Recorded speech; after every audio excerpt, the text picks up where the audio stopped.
ನಾವು ಕೇಳ್ತಾ ಇದ್ದೇವೆ ದೇಶಪಾಂಡೆ ಅವ್ರಿಗೆ ಕೊಡಿ, ಅವ್ರು ಹಿರಿಯೋರು ಇದ್ದಾರೆ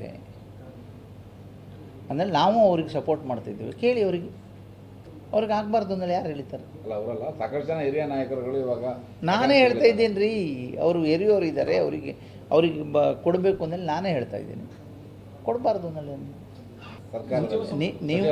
ನೀವು ಹೇಳಿದ್ದು ಅವರಿಗೆ ಸಚಿವರು ಕೊಡಬೇಕು ಅಂದೇಳಿ. ಬದಲಾವಣೆ ಮಾಡಿ ಕೊಡ್ತಾರಂದ್ರೆ ನಾನು ಹೇಳ್ತಿದ್ದೆ ಸಚಿವರು ಅವ್ರಿಗೆ ಕೊಡಬೇಕಷ್ಟೇ. ಬದಲಾವಣೆ ಮಾಡುವವರು ನಮ್ಮದು ಹೈಕಮಾಂಡ್ ಇದ್ದಾರೆ.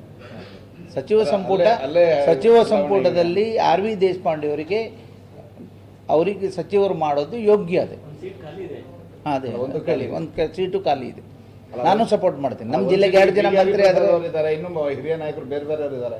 2 ಜನ 3 ಜನ ಮಂತ್ರಿ ಆಗ್ಬಿಟ್ರೆ ನಮ್ಮ ಜಿಲ್ಲೆನೂ ಅಭಿವೃದ್ಧಿ ಆಗ್ತದೆ ಮತ್ತು ಸ್ವಲ್ಪ ಅಂದ್ರೆ ನನ್ನ ಆಸೆ. ಅಲ್ಲ, ಲೋಕಸಭೆ ಚುನಾವಣೆ ಫಲಿತಾಂಶ ಈಗ ಸಚಿವರ ತಲೆದಂಡಕ್ಕೆ ಕಾರಣ ಆಗುತ್ತೆ.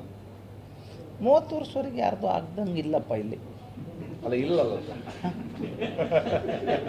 ಮತ್ತೆ ನಮ್ಗೆ ಗೊತ್ತಿಲ್ಲ. ನನಗೆ ಸಾಹೇಬ್ ನಮಸ್ಕಾರ.